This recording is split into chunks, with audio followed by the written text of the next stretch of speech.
In this lesson, we're going to cover what I call the treat sequence. And this is really the ultimate post-purchase follow-up campaign. So this is a campaign or follow-up sequence that is triggered for buyers. And it does a number of amazing things for you. I'm going to share them with you here, and then I'm going to break down each piece, each step, each component of this sequence so that you understand what it does, why it's there, and how to execute it yourself.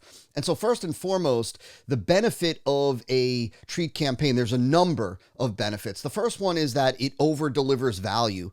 And so I really like to say it exceeds your buyers' expectations. It gives them more than what they were expecting. And that really is a treat, no pun intended, because most products often underwhelm or underdeliver what was promised, right? Most overpromise and underdeliver. And so this is the opposite. This campaign will overdeliver value and exceed your prospects' expectations, or your buyers, I should say, expectations. Another big benefit is that it reduces refunds and or cancellations. So part of this process is a refund reduction campaign, or really I should say this is a sale stick campaign. This is part of making your sales stick. Just because you've generated a transaction doesn't mean that transaction is permanent. We want to make the sale stick. We want to reduce refunds, reduce cancellations, and that's part of what the treat campaign does. It also, and this is really at the heart of a treat campaign, it generates testimonials, case studies, proof that you want to use in your marketing campaign. And the most powerful proof that you can use is always testimonials and case studies when it comes to the presentation of your offer. And so this is a great way to intentionally, proactively, regularly generate testimonials and ultimately great case studies. The treat campaign also delights new customers, right? Because it over delivers value. And so it's always a great thing when you can have any part of your customer experience delight your new customers, new clients, new buyers, new subscribers. And that's what this does. It also stimulates what I would call referrals, buzz, or really word of mouth. Tell a friend. It gets folks to share their experience with others. So it stimulates, this kind of viral word of mouth traffic. And so I like to phrase it as just tell a friend. It gives them the opportunity to not only tell a friend, but you'll see how it really leverages that. It drives them to want to tell a friend. It also keeps customers, clients, new buyers from you engaged and excited. Right? So it's not a matter of just generating a purchase and then they're off and disconnected. This is kind of part of what we do to turn a new buyer into a tribe member, to create a raving fan, if you will. Part of that is we've got to keep them engaged, we got to keep them excited, and we've got to keep them looking forward to more from you. And that's all built into this campaign. And finally, it increases the likelihood of an additional purchase. And you'll understand why. There's a lot of psychological triggers at play here. Certainly at the foundation is it over delivers value, right? And so that's really usually unexpected to a lot of clients and subscribers and customers. And so it delights them and it leads to this likelihood of additional purchase. Now, let me break this down for you because you can see TREAT is an acronym and it stands for testimonials generated, refund reduction, exceeds expectations, adds a cool buying experience, and there's tell a friend stimulation. These are the core kind of things, or core drivers, the core things at play in this campaign. Now, let me break this down for you step by step. Number one, like I said, this is a campaign that goes to new buyers, new clients, people that have just bought, let's say, an information product from you, no matter how big or small. The very first email that goes out, I just refer to as thank you email number one. And this ultimately promotes or drives consumption of the product. So the very first email that you send out, the core of this message needs to be driving this new buyer, this new client, to consume what it is that they just purchased. We know that consumption leads to greater benefits. Greater benefits lead to better stick, right? Superb customer experience. Like, you just can't go wrong getting your prospects or driving your prospects to consume a product that they just purchased from you, especially when it comes to information, right? They're not going to reap any rewards if they don't consume it, if they don't read it, watch it, listen to it, whatever it may be. And so the heart of this first email is promoting that consumption. Now, what this sequence, the treat sequence, consists of is it consists of these unadvertised bonuses, which you're going to understand. Unadvertised bonuses that get delivered to the buyer. So there's going to be an email about bonus number 1 that goes out to them, that delivers to them this unadvertised bonus about 10 days after they purchase. Then there's going to be another email giving them another unadvertised bonus that goes out about 22 days after purchase. And then finally, there's a third email that goes out as part of this sequence that goes out about 33 days after purchase. And that's for unadvertised bonus number 3. Now, there's a couple of finer points that I want to highlight here. Number 1, how are these days determined? 10 days after purchase, 22 days after purchase, 33 days after purchase. This example right here is based on having a 30-day money-back guarantee.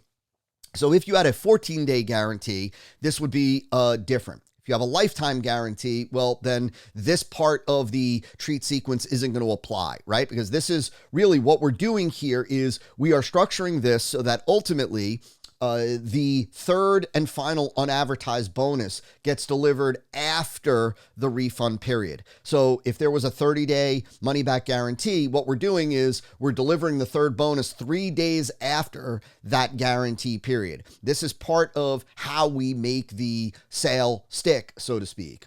Now, the other thing that I want to mention here is that this doesn't mean that you won't have emails for consumption in between these. This doesn't mean that you won't have other emails in between, right? We're not talking about sending one email on the day that they buy and then not sending another one for another 10 days and not sending another one for 12 days after that, another one, for 11 days after that. You could have emails in between here that are ultimately designed to drive consumption, that are based on, are they watching the videos? Did they download the PDF or whatever it may be, right? And so you can also have other emails in there that demonstrate or provide case studies to get them and keep them motivated, inspired to go through the program, that address common stumbling blocks that people can have when engaging with your program or your product, right? And so you can mix that up. And the final thing that I want to say is that at the end of email number 1, that thank you email, you are going to let them know, and I'm going to show you an example of some of the copy, but you're going to let them know that they will be getting 3 unadvertised bonuses, 3 fantastic bonuses that you didn't even talk about, that they didn't even know about, that you're going to give them, that are going to do X, Y, and Z for them. And you want to let them know that you'll be delivering those bonuses over the course of the next couple of weeks. So they want to keep their eyes peeled for it. Their first email will be coming in just a little bit over a week, right? And so we're letting them know up front in that one thank you email that we will be over delivering value. We'll be giving them more than what we even told them about, more than what it is that they expected. We're letting them know that there are 3. We're letting them know that we're letting them know what those bonuses will do for them. And we're letting them know when they should expect the first one to arrive, which is in just a little bit over a week. And so what we do here is, right, email number 1, over the next handful of weeks, I'll be sending you 3 really cool and valuable unadvertised bonuses. This is just my way of saying thank you and delivering even greater value to you. Your free your first unadvertised bonus will arrive in about 10 days. So keep your eyes peeled for an email from me. You don't want to miss this. Right? And so, boom, we are letting them know right up front.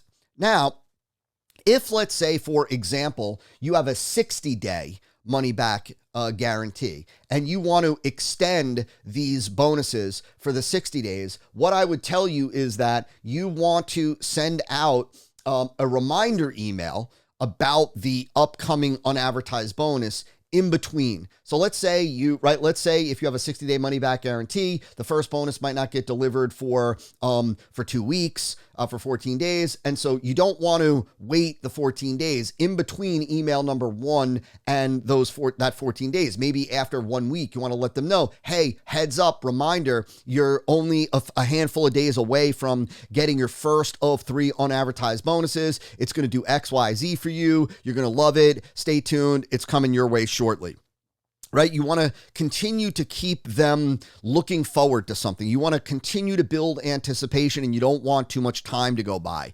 If, you're using a 30-day money back guarantee, you don't need to really do that, right? So you don't need in between emails. There's nothing wrong if you do. There's nothing wrong with when you send out, let's say, a second thank you email also about consumption in the PS, reminding them, say, hey, reminder, you're getting 3 unadvertised bonuses. Your first one is only a couple days away or a few days away, whatever it is. There's nothing wrong with doing that, but you don't have to send out a dedicated email to do that. Then in email number 1 for the bonus email number 1 for unadvertised bonus number 1. And let me say this, let me take a step back for 1 second and say this. These bonuses should be good. Right? This isn't a matter of just giving them junk. You want this to be good. You want this to over-deliver value. You want this to exceed their expectations. This is a great opportunity for you to shine in their eyes as an expert by delivering something of value. You might even want to create something specifically for each of these unadvertised bonuses. Doesn't have to be a huge thing, right? You can have an additional 10 or 12 or 15-minute video on something additional for them, and that could be a single unadvertised bonus. The point is that you want it to be good. Now, on that bonus email number 1, 10 days after they purchase, you send them an email, you let them know today is the day you get your first of 3 unadvertised bonuses, and you want to constantly remind them that there are 3, your first of 3, your second of 3, so that they continue to remember they've got some more stuff to look forward to. And here in this email, you want to deliver the first unadvertised bonus. So if it's a video, you give them a link to go watch the video. You might want to give them you might want to password protect it and give them a password just so that it feels more kind of exclusive, more special. If it's a download, give them a link to download it. If it's a PDF, right, you can also password protect the PDF, give them a password, let them know, please don't share this with anybody. Here's what it'll do for you. Again, reinforcing the benefits. Then same like we did in thank you email number 1. In the PS, we want to say your second of 3 unadvertised bonuses will arrive in about 12 days or so. That one shows you how to do benefit, and is easily worth blah, blah, blah, blah, blah, if not more. Of course, right? Don't say that it's worth $29 or $39 or $49 if you don't feel and believe that it is, right? So we're not lying. X amount of dollars, if not more. Your third and final unadvertised bonus is the most valuable of all.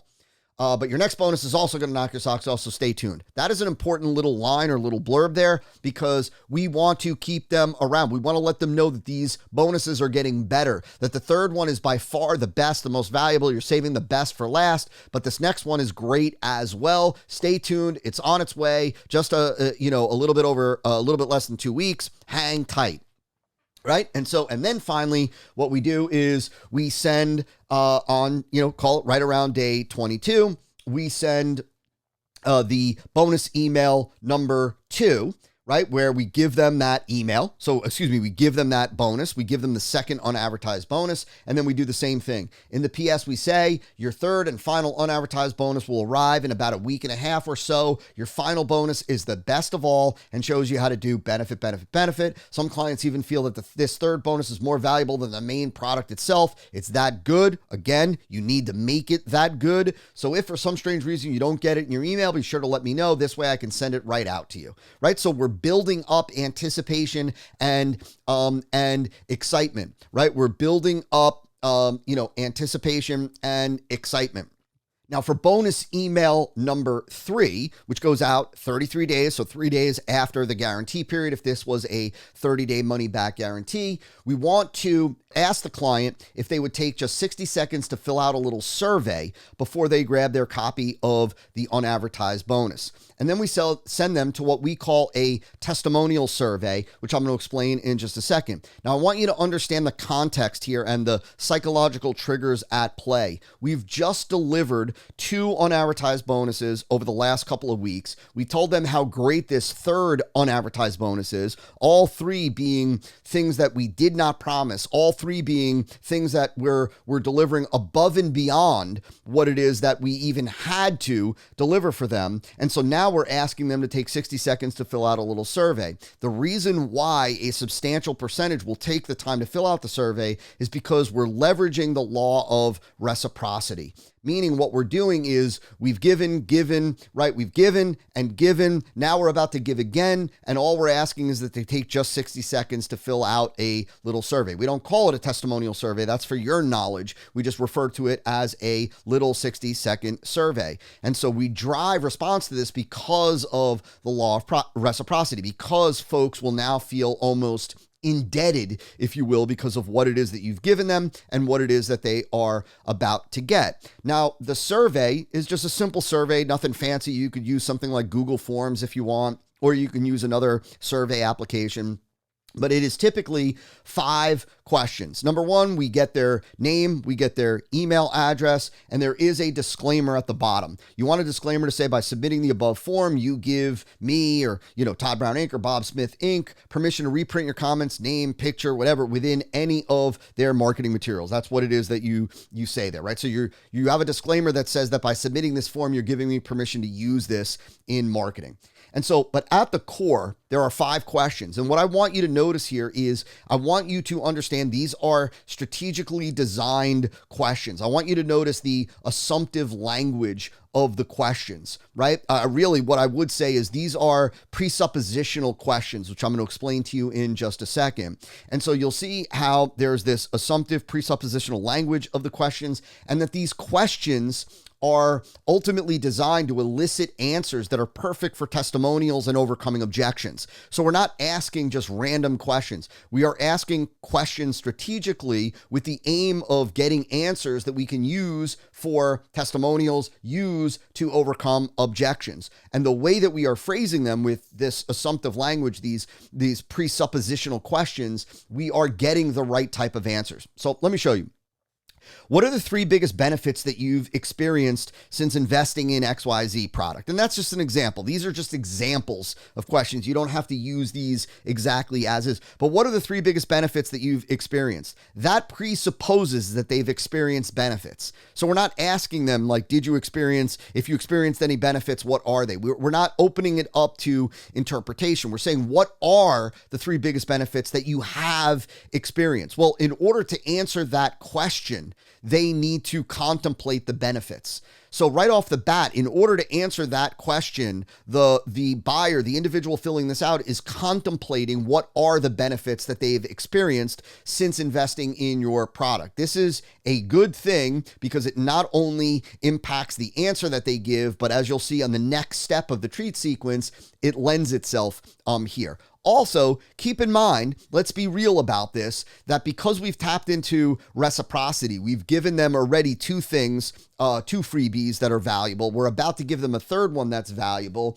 They're going to go the distance here for you in their answers, right? And so you're going to get people that go the distance in terms of what it is that they share. Number 2, how has XYZ product improved your business or your life over the last 30 days? Notice again the assumptive language, assuming that the product has improved their business or their life, depending on your marketplace. That's a presuppositional question because in there is a presupposition that the product has improved their life. This could be, right, how has this improved your garden? How has this new soil improved your garden? That is a presuppositional question because the question itself presupposes the outcome. It presupposes that their garden was improved thanks to this product. We're only asking them how it was improved. In what ways is it better, right? In what ways is it nicer and whatnot? And so next, number 3, how much additional money have you made, or the biggest benefit, whatever it relates to your, how much bigger are your tomatoes today?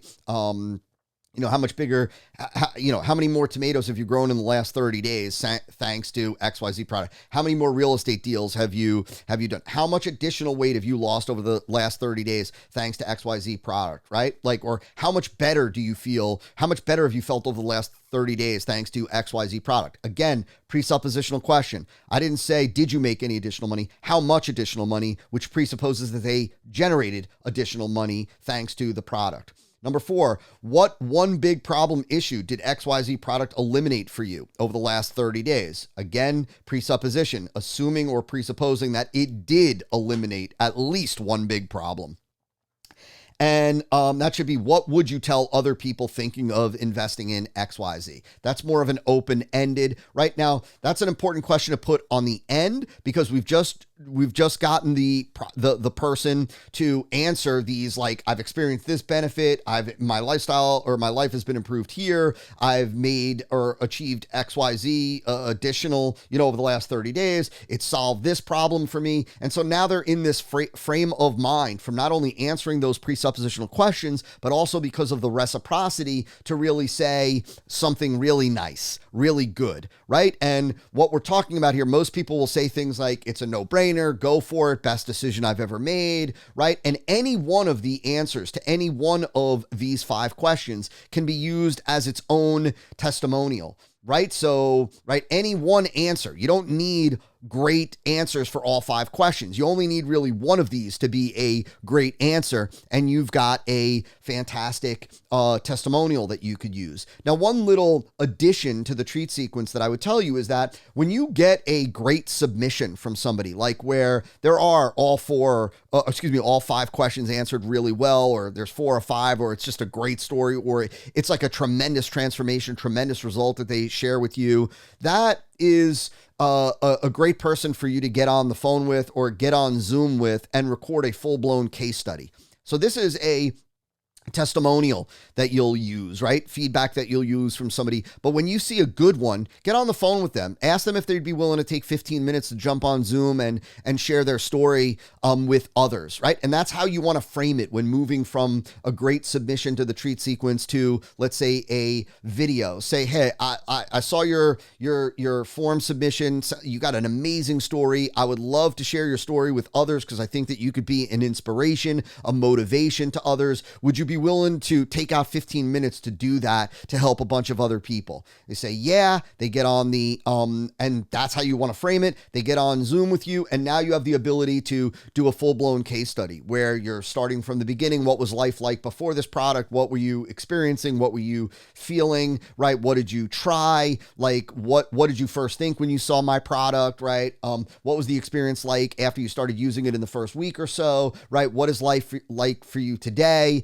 right? And what would you tell somebody else who's contemplating, right? And now you can get a full-blown case study on video. You can extract the audio of that. You can transcribe that. You can use it as video. There's a lot of things that you can do. And so use the submissions to your treat sequence survey as a way to identify who would make for a great case study. But there's one more step in this treat sequence, and that is after somebody presses submit, we want to bring them to a tell a friend opportunity. We want to bring them to a web page that gives them their third unadvertised bonus. So I want you to understand that on this page, they can access their third and final unadvertised bonus, but there is also a call to action to tell a friend. Now, this can be share it on Facebook, right? Like share it with Facebook. This can be share it on Twitter. This could be post this image, right? It could be any number of different things. It could be truly like an original old school tell a friend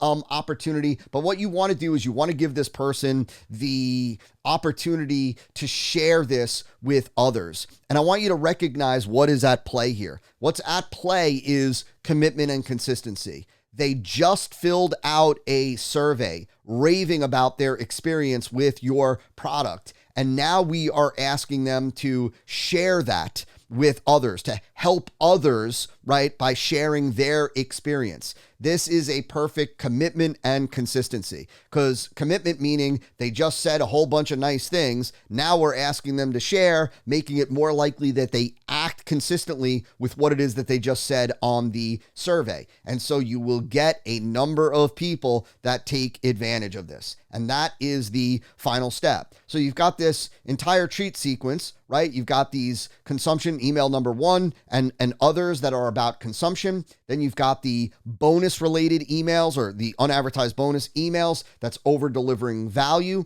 Ultimately, right before the third one, the third one comes to them after the refund period. We're driving them to a testimonial survey capture, taps in and leverages the law of reciprocity there. And then after that, we're giving them a tell a friend opportunity, which leverages commitment and consistency. And throughout, we're exceeding their expectations and adding a cool buying experience, because in this case, up to 33 days after, they still had something to look forward to. They were anticipating something good. They had goodies coming on their way. This is just a phenomenal tool to do these things here, to generate testimonials. Fact is that really, even if it didn't reduce refunds, even if it didn't have a tell a friend stimulation, if all it did was exceed their expectations and generate testimonials, it would still be worth its weight in gold for you. Fortunately, the way that it's structured with the detail that I gave you, it does all of these things.